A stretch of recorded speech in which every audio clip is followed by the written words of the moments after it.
Every Sunday, the same old man parked his rusted pickup truck outside St. Mary's Church. His clothes were faded, his boots were worn through, and he always sat alone in the very last pew. The congregation noticed. They whispered, "He probably can't even afford a real donation. Did you see his truck? It barely runs. I heard he doesn't even have a steady job." Nobody invited him to the potlucks. Nobody sat beside him. When the collection plate passed, people glanced sideways to see what, if anything, he'd put in.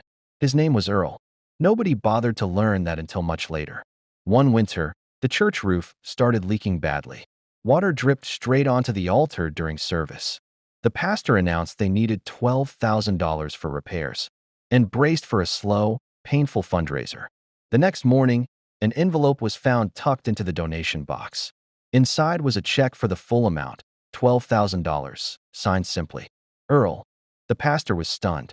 He drove straight to Earl's small house at the edge of town, half expecting a mistake. Earl answered the door in the same faded jacket he wore every Sunday. "Earl, this check, is this really from you?"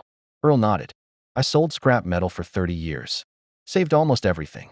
Never needed much, just my truck, my dog, and a church that doesn't ask questions." The pastor's eyes welled up.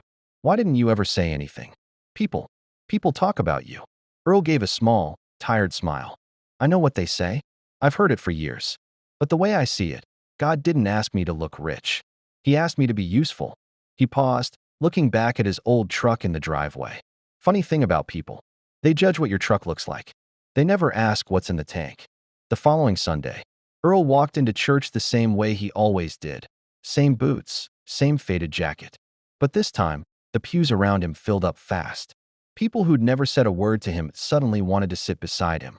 Earl just smiled quietly and kept his eyes forward, like nothing had changed at all. Because for him, nothing had.